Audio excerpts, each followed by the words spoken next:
Comecei a gravar. Aline, vou passar o anfitrião para você, beleza? Ok. Obrigado, viu? Bem, hoje a gente tem um percurso a caminhar.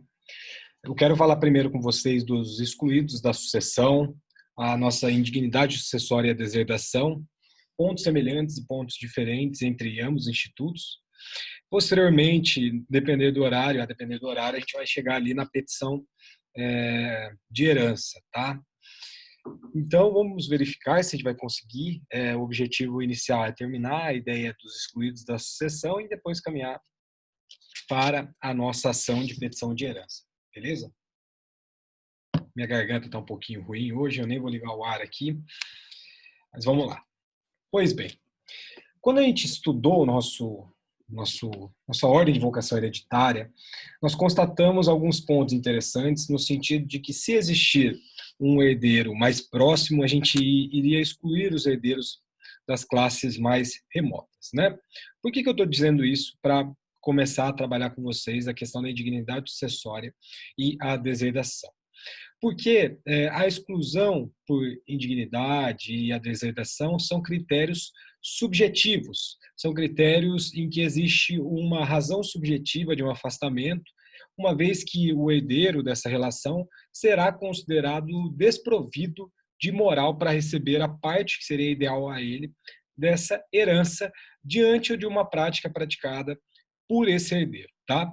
Já na questão da ausência de legitimação para suceder, nos casos que a gente trouxe ali, que o mais próximo exclui o mais remoto, nós tínhamos uma regra de um critério estritamente objetivo, em que a gente ia verificar ali qual que era a ordem de vocação hereditária, e depois que verificada tal questão, nós já passaríamos para a realização do inventário. Então, nós temos um critério objetivo no primeiro momento e um critério subjetivo nesse segundo momento, enquanto nós estivermos tratando desses dois institutos importantes, que é a nossa indignidade e a nossa deserdação, tá? A diferença que a gente pode começar a trabalhar, que é bem fundamental em relação à exclusão por indignidade sucessória e a deserdação, é que, no caso da indignidade sucessória, esse isolamento sucessório, esse afastamento sucessório, se dá por uma razão simples de uma incidência de uma norma jurídica e também por uma decisão judicial. Então, no caso de indignidade sucessória, nós temos uma incidência de uma norma jurídica e também uma decisão judicial, o que pode atingir qualquer herdeiro, independentemente de qual herdeiro que seja, tá? Isso é uma regra, está exposta lá no nosso artigo 1815 do Código Civil. Depois nós vamos trabalhar ali os exemplos de aplicação dessa regra. Dentro desse 1815, continuando dentro dele, né, nós temos uma questão interessante, que ele vai falar, no seu parágrafo primeiro, o prazo decadencial que esse herdeiro que está sendo excluído, ou esse legatário dentro da figura do testamento,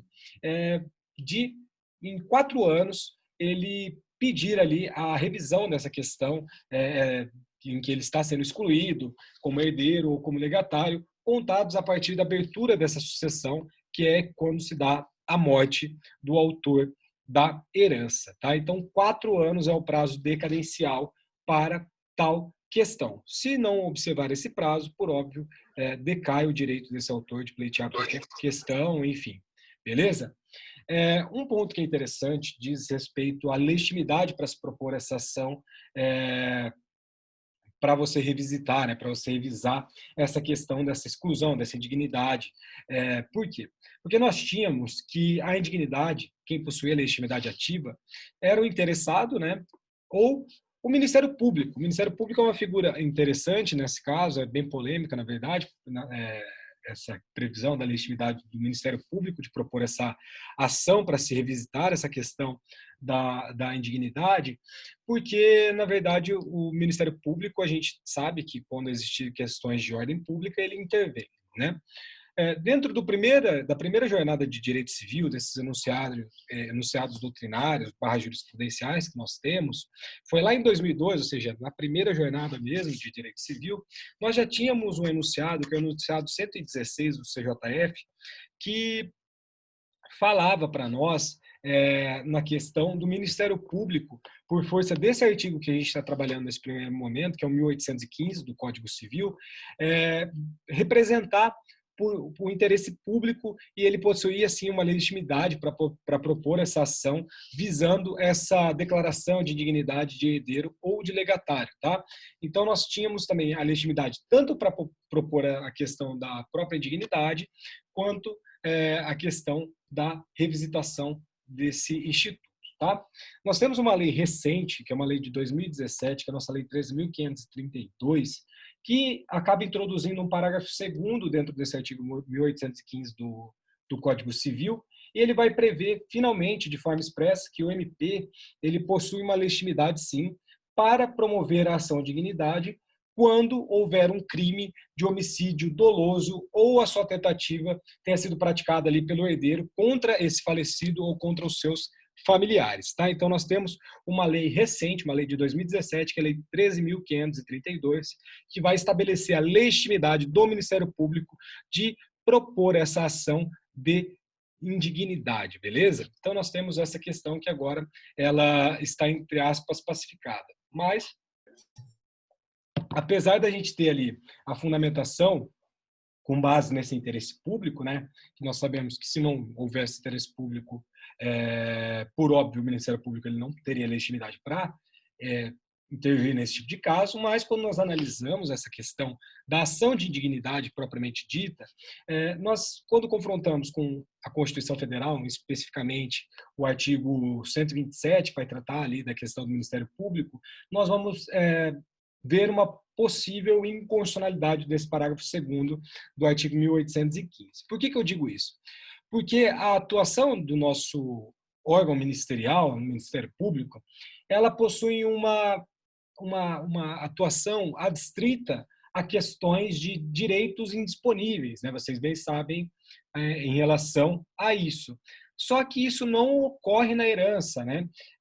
A herança, vocês já devem saber nessa altura do campeonato, se você pode renunciar, se trata, na verdade, do direito patrimonial disponível. Então, quando você verifica essa questão estabelecida na Constituição Federal, no artigo 127, e confronta com o parágrafo 2º do artigo 1815 do nosso Código Civil, talvez essa lei de 2017 tenha, sim, uma suposta inconstitucionalidade.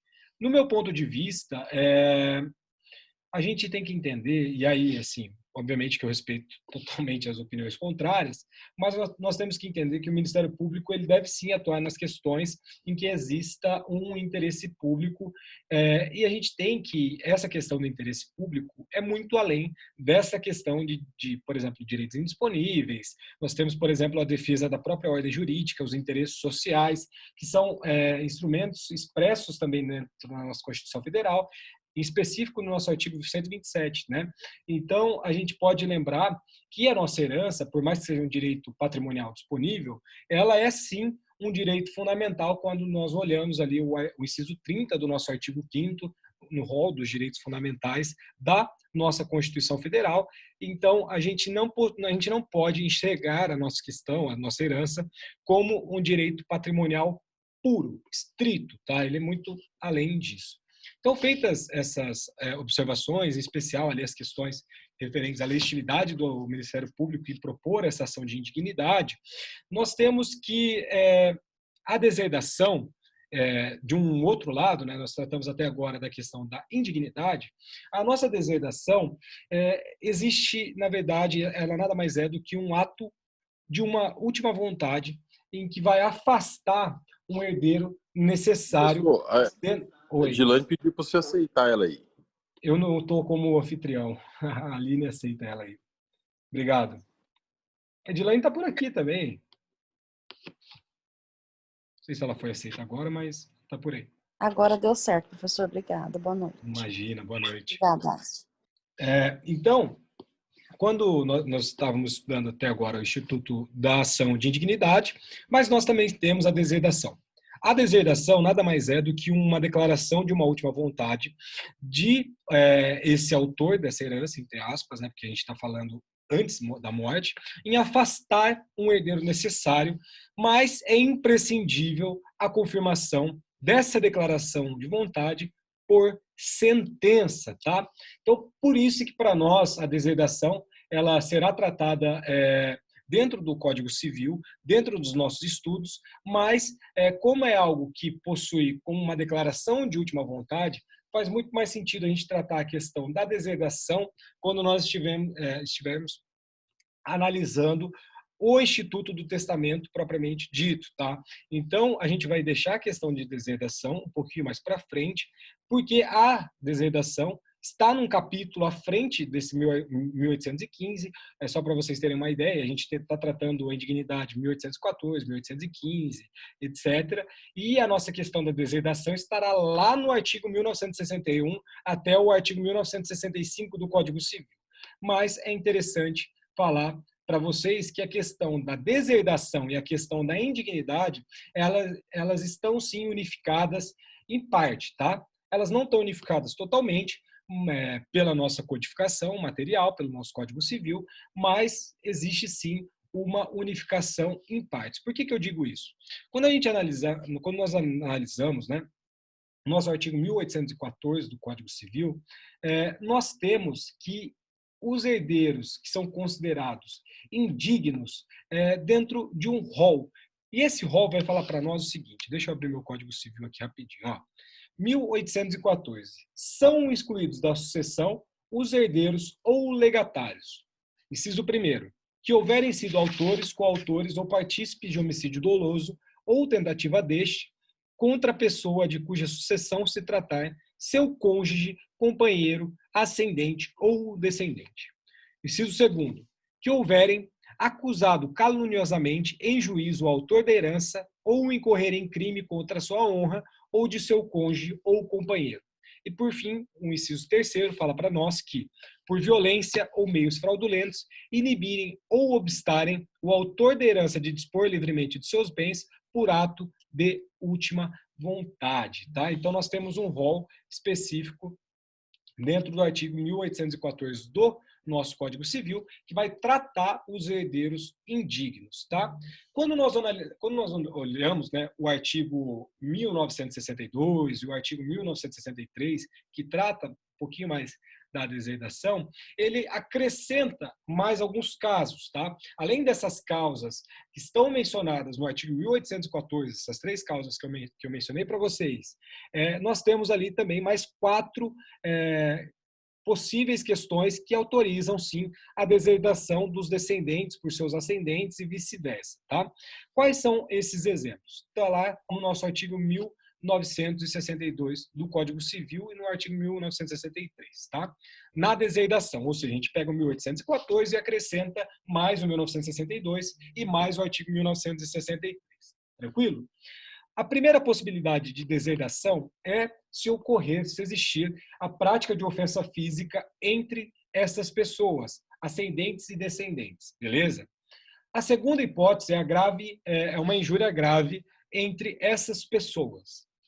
A terceira hipótese é que essas relações ilícitas com a madrasta ou com o padrasto, bem como relações ilícitas com a mulher ou companheira do filho ou do neto, como relações ilícitas à doutrina, nesse caso, acaba entendendo o quê? A prática de atos sexuais e envolvimentos afetivos entre essas pessoas elencadas, tidos como, entre aspas, adúlteros de infidelidade ou incestuosos. Tá? Então, quando a gente tiver essa questão de relações ilícitas, vocês têm que relacionar com essa prática de relações sexuais dessas pessoas que estão envolvidas nesse tipo de caso, tá? Mulher ou companheira, filho, neto, enfim, tem que ser analisado dentro do caso concreto. E a última possibilidade é o desamparo praticado entre essas pessoas, havendo ali uma alienação mental ou grave enfermidade do prejudicado, tá? Eu entendo. E aqui também nós temos uma diferença, um embate um pouquinho doutrinário, da possibilidade da deserdação do cônjuge, tá? Por quê? Porque os artigos, melhor dizendo, esses artigos 1962 e o 1963, em nenhum momento ele menciona a figura do cônjuge, tá? Não menciona, diferentemente do nosso artigo 1814, beleza? Eu entendo que sim, o cônjuge ele acaba entrando dentro dessa possibilidade desses outros dois artigos, do 1962 e do 1963, mas existem pessoas que não entendem assim, tá? Por quê? Porque as hipóteses que estão elencadas dentro desse rol do artigo 1962 e do artigo 1963 não possuem ali o título, né? O título não, mas pelo menos a palavra cônjuge, né? Então nós teríamos uma aplicação restrita de direitos e essas aplicações restritas de direitos não admitem analogia quando a gente confrontar as normas, né, dentro da hermenêutica. Então não admite analogia, tá? Então muitos autores acabam entendendo que esses dois artigos da deserdação não se aplicam ao cônjuge, somente entre ascendentes e descendentes, beleza? Um ponto que é interessante é acerca da possibilidade do companheiro ou do convivente, né, acerca da deserdação. Existia, sim, uma possibilidade desse companheiro, enfim, desse convivente, de ser deserdado.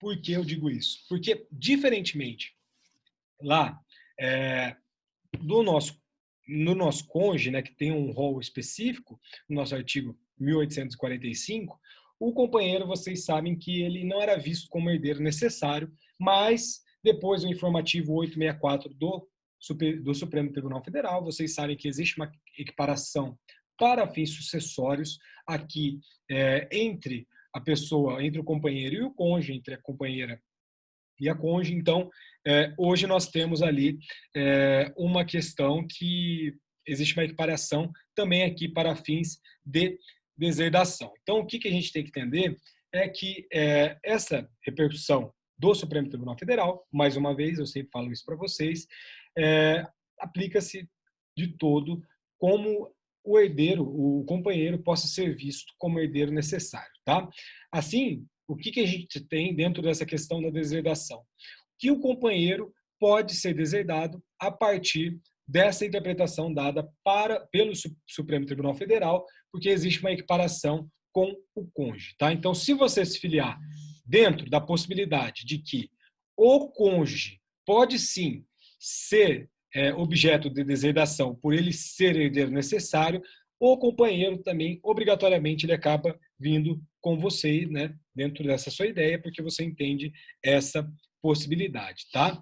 Então, existe sim, dentro dessa interpretação, que é a interpretação que eu acabo seguindo, dessa possibilidade do companheiro, da companheira ser sim objeto de deserdação, tá?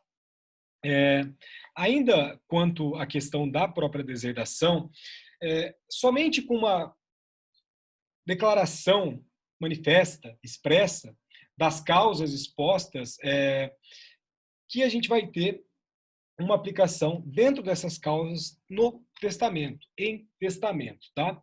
Por quê? Porque se não for em testamento, isso pode gerar uma nulidade absoluta do ato em razão, a gente vai verificar na questão do testamento, da importância em relação à forma e à solenidade, né? Então, nós temos, sim, uma obrigatoriedade de se observar uma expressa declaração das causas que estão expostas no 1913 e no 1914, no testamento, ela pode sim ser ordenada dentro desse testamento, tá? Aliás, 1962 e 1963, falei 1912 e 13, mas 62 e 63, tá? Então, se a gente não observar essa questão, pode sim gerar uma nulidade absoluta por desrespeito à forma e por desrespeito à solenidade, e a esse herdeiro instituído, ou aquele a quem aproveitar essa situação de deserdação, incumbe sim o ônus de provar essa veracidade dessa alegação que foi feita pelo testador nessa confirmação. Tem uma ação, né, na verdade, que chama ação de confirmação da deserdação. Tá? Se a deserdação é o ato de uma última vontade, é obrigação, é o ônus de provar essa alegação, né, dessas causas expostas nos 1963 e 1964, dentro dessa ação de deserdação. Quem que prova isso? Essa pessoa em que às vezes é nomeada como a figura da pessoa que vai acompanhar o testamento propriamente dita, né? Ou essa pessoa que aproveitar desta deserdação, tá? E o direito de provar a causa da deserdação vai extinguir dentro do prazo decadencial também de 4 anos, a contar da data da abertura do testamento, tá?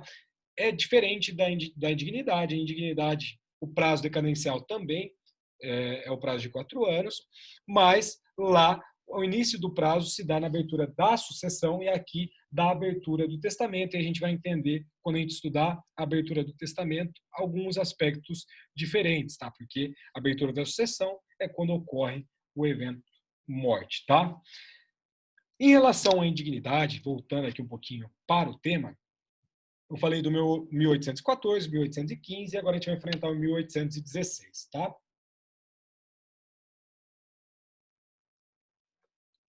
O nosso artigo 1816, ele é interessante porque ele vai anunciar para nós, ele vai dizer para nós que a questão da indignidade ela é uma questão que produz efeitos pessoais em relação à exclusão. Tá? O que a gente quer dizer com isso? Os descendentes do herdeiro excluído sucedem como se esse herdeiro fosse morto antes da abertura da sucessão. Lembra do direito de representação? A indignidade não vai atingir o direito de representação dos herdeiros do indigno, tá? Como ocorre na renúncia à herança. Lembre-se que a gente estudou terça-feira passada o Instituto da Renúncia. Se a pessoa, lembrando, eu até dei alguns exemplos, mas imaginemos lá, se a gente está na mesma classe, eu e Antônio, se eu renuncio e tenho filhos, Antônio vai herdar o total e meu filho não tem direito de representação em relação a nada. Ele vai ter, entre aspas, e não é direito de representação, lembre-se disso, é uma herança por cabeça quando eu renuncio e quando o Antônio renunciar. Se eu renuncio e o Antônio não, o meu quinhão passará a ser de Antônio, beleza? Se eu renuncio e o Antônio renuncia, passa para o meu filho, passa para os filhos de Antônio, mas ali não existe representação. Existe sim uma convocação por cabeça desses herdeiros que são, entre aspas, os netos, né? Aqui, dentro do Instituto da Indignidade, nós temos a impossibilidade de se afastar de forma veemente a questão do direito de representação, tá? Vamos imaginar o caso da Suzane von Richthofen, para ficar uma coisa bem elucidada na cabeça de vocês. Se a Suzane von Richthofen, ela não tivesse, aliás, se ela tivesse um filho, por mais que ela fosse considerada indigna de receber a herança dos seus falecidos pais, esse filho dela poderia representá-la, né? Mais ou menos bem, entre aspas, como se morta ela fosse, tá? Então, nós temos o direito de representação nessa questão do Instituto da Indignidade. Tá? Um outro ponto é que o excluído da sucessão ele não terá mais o direito ao usufruto ou à administração dos bens que esses sucessores couberem dentro da herança, como, por exemplo, os filhos menores, né? E nem a sucessão eventual desses bens. Então, imaginemos, se os filhos da Suzane von Richthofen eles herdam essa herança dos falecidos avós, a Suzane von Richthofen, de forma alguma, pode administrar esses bens, e também, caso esse filho da Suzane von Richthofen morre e ela é chamada a herdar, ela também não pode assumir esses bens, porque senão existiria uma incongruência extremamente lógica nessa questão, porque o Instituto da Indignidade possui uma vinculação bem direta com a questão da moral, né? Com a questão da moral. Então, você quer preservar um pouquinho da moral, a gente tem algumas questões para fechar esse sistema, tá? Mas o José Fernando Simão, eu acabo utilizando bastante o José Fernando Simão, vocês sabem bem disso. Ele é um professor da USP, ele acaba, vira e mexe, ele está aqui em Londrina, ele dá aula na pós-graduação em filosofia e em direito das famílias, teoria e prática.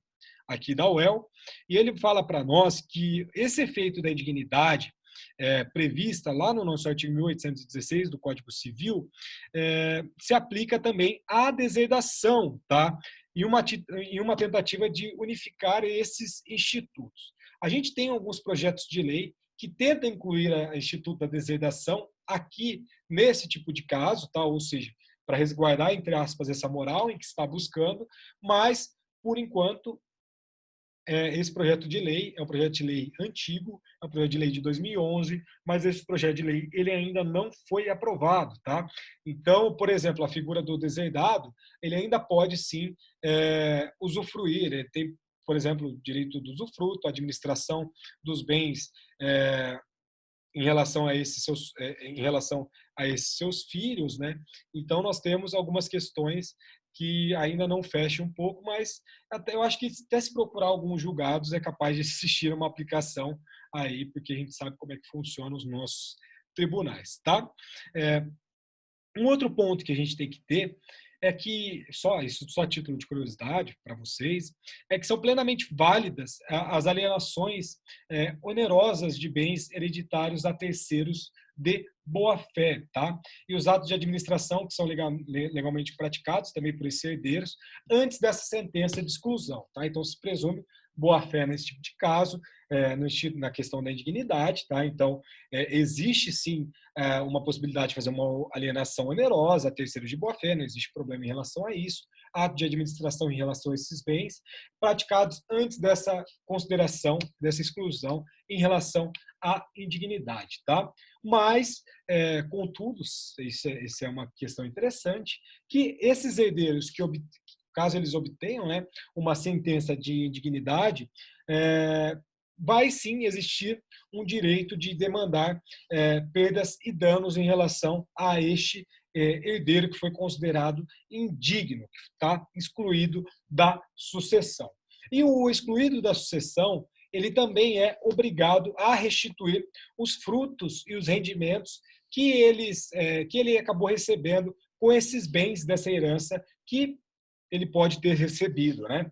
Mas ele tem também, dentro de uma lógica dentro do sistema, o direito de pleitear a questão da indenização caso exista algum ato de conservação, mais ou menos naquela ideia de direitos reais, tá? Então, se ele é excluído, ele tem que indenizar perdas e danos, se ele tiver ganho alguma coisa, mas se ele tiver conservado esses bens, ele pode pleitear também indenização por essas despesas em relação a essa conservação de tais bens. Tá? A gente tem uma lógica dentro do sistema também. E existindo a figura da indignidade, né?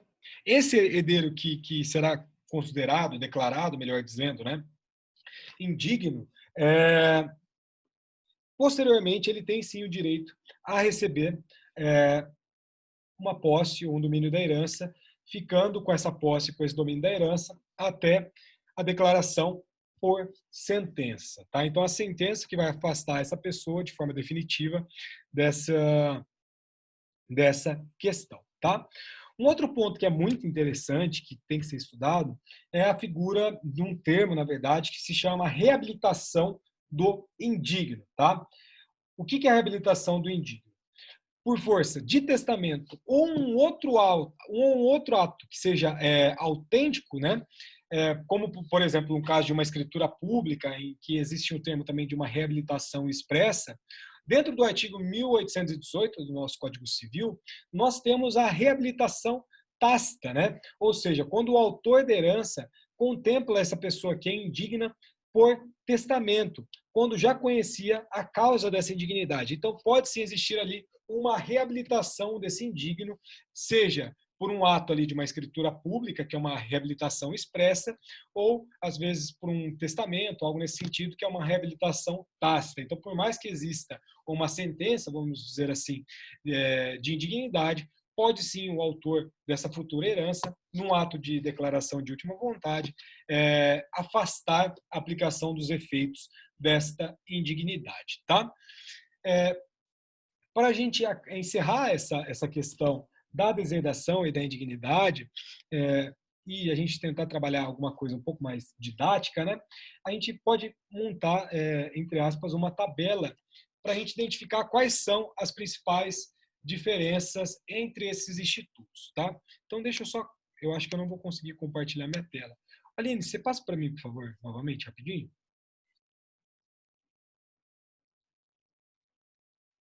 Obrigado. Vamos lá, deixa eu montar aqui.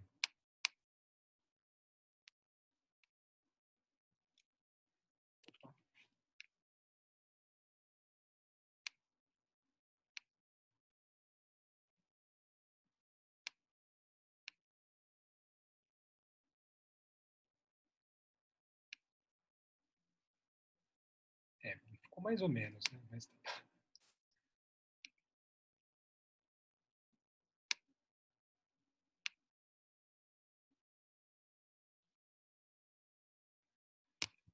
Então, nós temos aqui a nossa indignidade e nós temos aqui a nossa deserdação, tá? Então, são esses dois institutos que nós estamos estudando hoje, beleza? A questão da nossa indignidade, nós temos aqui, deixa eu fazer uma coisa que fique mais ou menos bem feita. Nós temos que a matéria que a gente está tratando aqui é uma matéria de sucessão legítima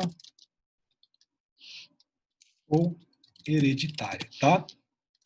Ou testamentária, né? Hereditária. Já a figura da deserdação é uma matéria exclusivamente de sucessão testamentária, tá? Então, nós temos essa primeira diferença. A nossa segunda diferença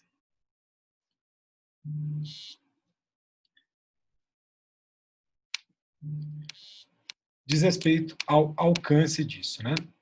O alcance em relação à indignidade vai alcançar qualquer classe de herdeiro, tá? Aqui alcança qualquer classe de herdeiro. A questão da deserdação, em que pese aquela discussão que a gente passou para vocês, somente nós temos,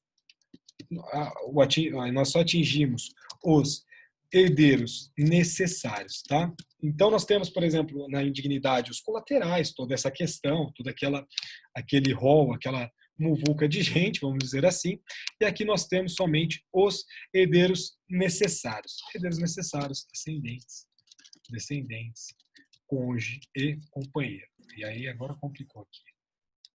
E aí, vocês me desculpem aí, faço uma tabela melhor do que a minha, tá? Vamos avançar aqui.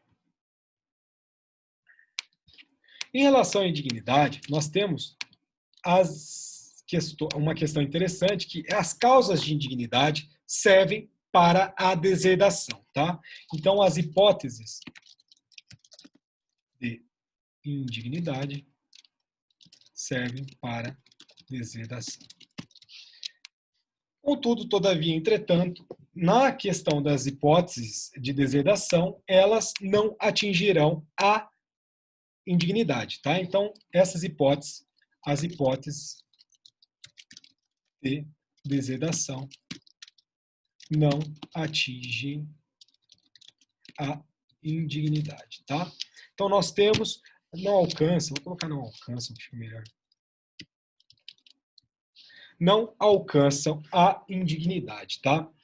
E, por fim, a nossa última diferença é que existe, sim, uma questão de haver, né, pedido de terceiros interessados, sim, terceiros interessados,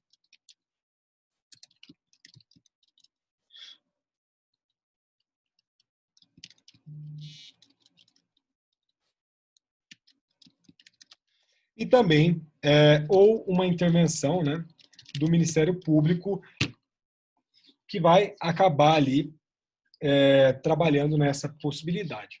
Já na figura da deserdação, a gente tem um afastamento muito concreto disso, tá? Na verdade, essa deserdação ela é realizada pela figura do testamento, né, por uma declaração de uma última vontade, com uma declaração dessa causa que gerou essa deserdação, e existe uma sentença que é posterior para confirmar essa causa em que se deu a motivação da deserdação. Então, nós temos uma posterior confirmação por sentença, tá? Já nós, na figura da indignidade, nós temos que ter, por mais que tenha a figura da sentença, mas obviamente nós estamos falando aqui do trânsito em julgado.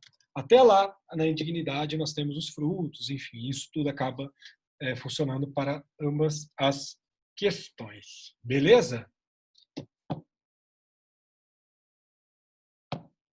Esse quadro ficou parecendo uma obra do Gaudí, mas tudo bem. Tranquilo.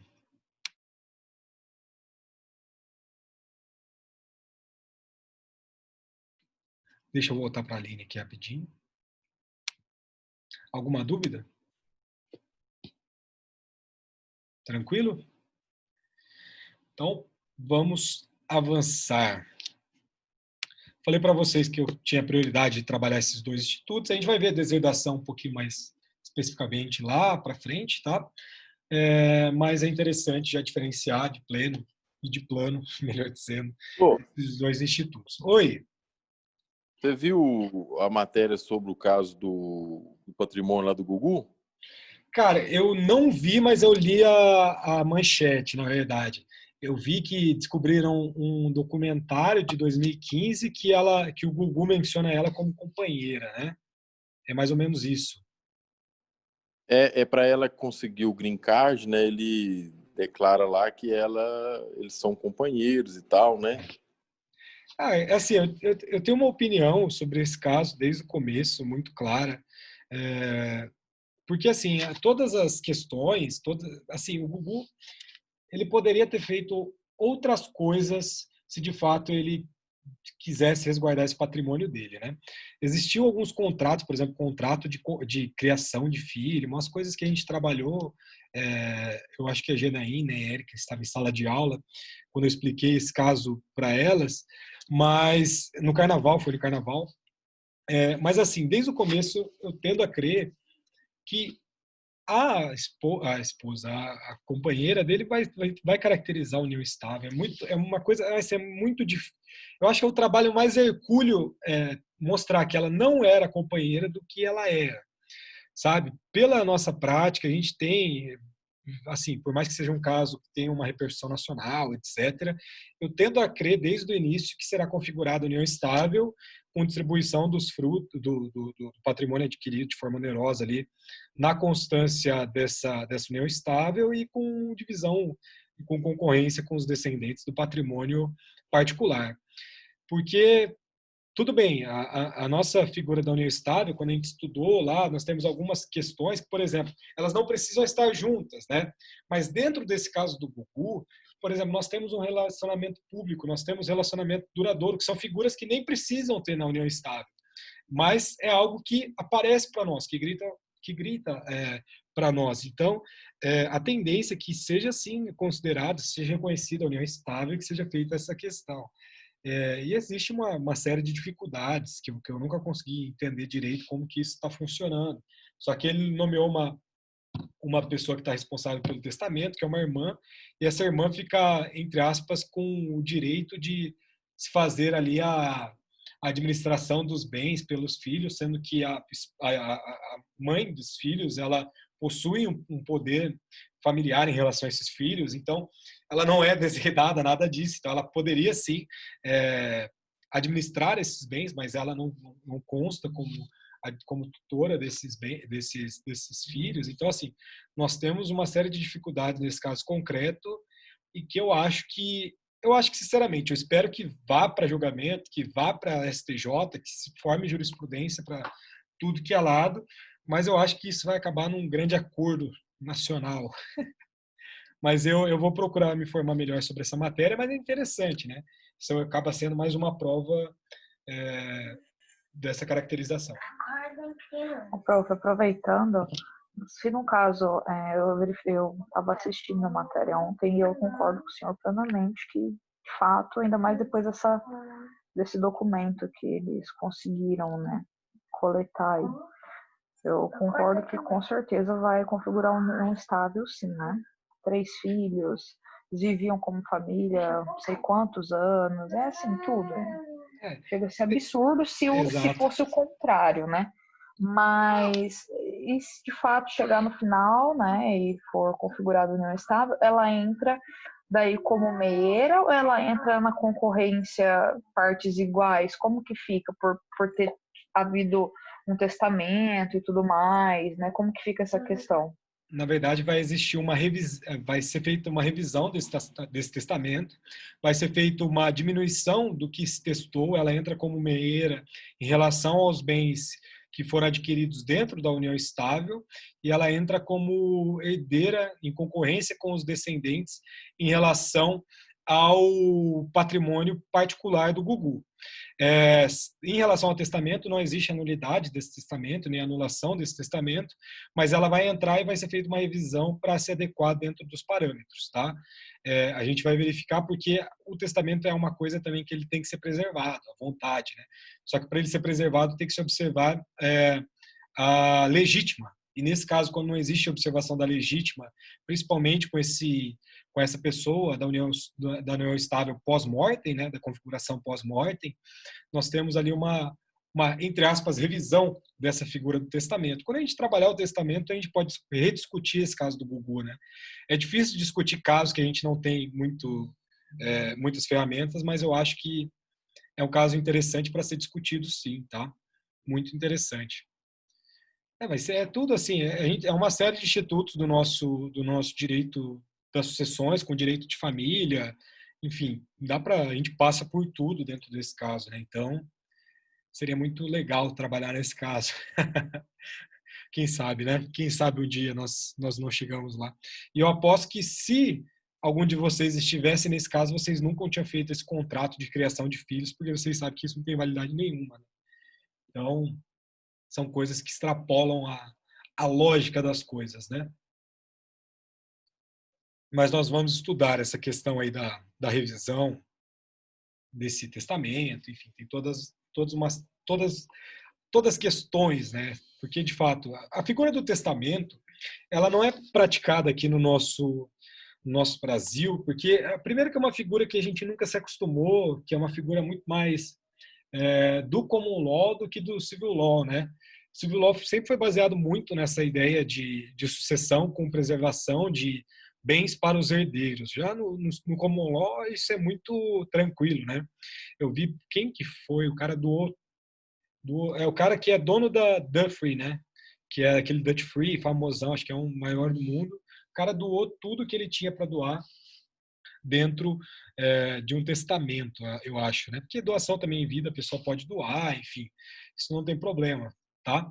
Mas aqui no nosso ordenamento nós preservamos muito a figura desse herdeiro, tanto é que a própria questão da inconstitucionalidade do 1790 pode ser vista de um certo ponto de vista como uma preservação do patrimônio dos descendentes, né? Quando eu falo herdeiro, eu sempre falo a figura do descendente, tá? Nessa questão. Sempre existe uma preservação dessa figura do descendente como pessoa que será beneficiada com essa herança, tá? Bem, a gente tem 7 minutos. Eu vou falar brevemente da questão da ação da petição de herança e amanhã a gente finaliza ela, tá? Pois bem, essa figura dessa ação de petição de herança, ela é uma inovação que aparece dentro do nosso Código Civil de 2002, tá? Existe um termo também em latim que é o petitio hereditaris, né? E que nada mais é do que uma ação que vai objetivar uma inclusão de determinada pessoa, que a gente chama herdeiro, né? De um herdeiro dentro de uma herança, mesmo após a sua divisão, tá? Então, se nós tivéssemos lá no caso do Gugu uma distribuição através de um inventário, enfim, poderia ser que nós estivéssemos aqui dentro de uma ação de petição de herança, porque posteriormente é uma realização de inventário, se existir algum outro herdeiro que aparece e que possui direito dentro dessa herança, nós temos ali a figura da petição de herança, tá? Nós temos uma definição do Jones Figueiredo Alves e do Mário Luiz Delgado, que ele vai falar para nós, ambos, né, eles falarão para nós que essa questão da ação de petição de herança, e aqui na palavra deles, né, nas palavras deles, trata-se de uma ação real, eis que por força do artigo 80, inciso 2º do Código Civil, o direito à sucessão aberta constitui um imóvel por determinação legal. E continua, né? Estabelece o artigo 1824 desse Código Civil que pode o herdeiro, em ação de petição de herança, demandar o reconhecimento de seu direito sucessório para obter a restituição da herança ou de parte dela contra quem, na qualidade de herdeiro, ou mesmo sem título, a possua. Aqui, dentro desse caso de ação da petição de herança, o caso mais comum de todos é o caso de um filho, de uma filha, que não tenha sido reconhecido em vida e que pretende o seu reconhecimento posterior e à inclusão da herança. Um outro caso também, que é muito comum, é a figura desse companheiro, dessa companheira, que pleiteia uma ação de reconhecimento de união estável pós-mortem, né? Imaginemos que exista um reconhecimento de união estável pós-mortem, posteriormente a realização e a finalização de um processo de inventário. Então, nós temos uma ação de petição de herança para que se resguarde o quião dessa pessoa que está se buscando, às vezes, o reconhecimento dessa herança, tá? Desse quião que seria dele, por direito. Tá? A nossa ação de petição de herança, ainda que ela possa ser exercida por um só dos herdeiros, ela poderá compreender todos os bens hereditários, tá? Isso é uma regra do artigo 1825. Por que eu estou falando isso? Porque a nossa herança, na verdade, antes da partilha, constitui um bem indivisível, né? Por força do que a gente já acabou estudando dentro daquela ideia de, bem entre aspas, de uma massa falida, né? De algo em que a gente não possui uma identificação. Então, esse patrimônio, que é a herança, né? A nossa herança, ela é um bem indivisível. Você não pode dividir a herança ali enquanto não finalizar o processo de inventário. Obviamente que existe a exceção de direitos hereditários, mas aí isso é uma outra figura, tá? Então, nós temos sim essa questão dos todos os bens hereditários, porque a gente tem uma indivisibilidade em relação a esse patrimônio que a gente denomina herança, tá? E existindo essa possibilidade dessa devolução, né, o possuidor dessa herança está sim obrigado a restituir esses bens, né, dentro do acervo, tá?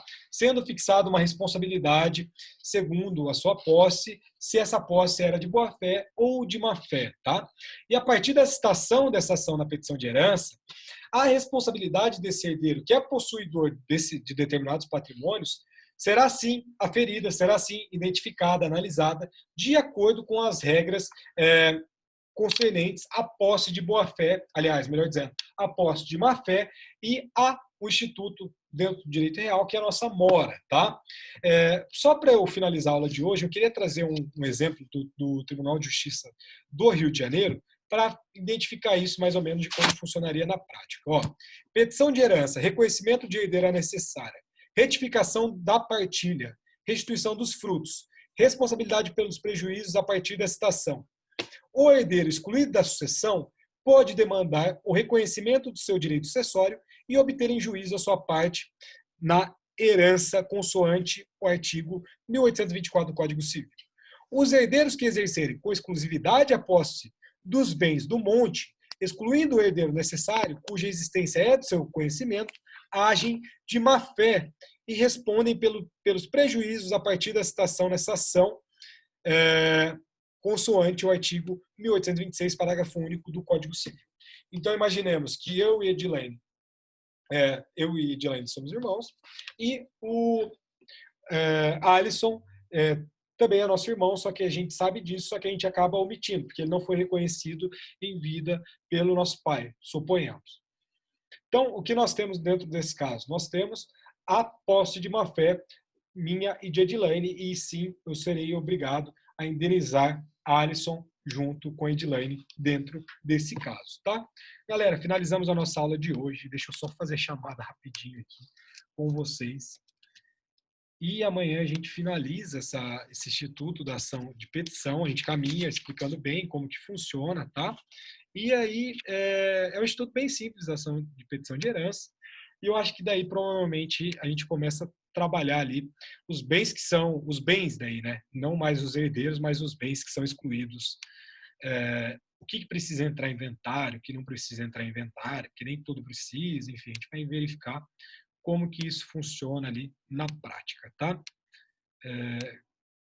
Deixa eu achar aqui.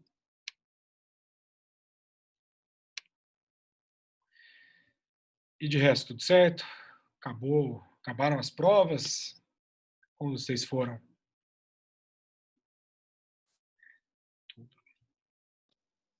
Acabaram, professor. Eu quero ver a de penal quinta-feira. Deixa eu só dar uma... Hoje é dia 28, né?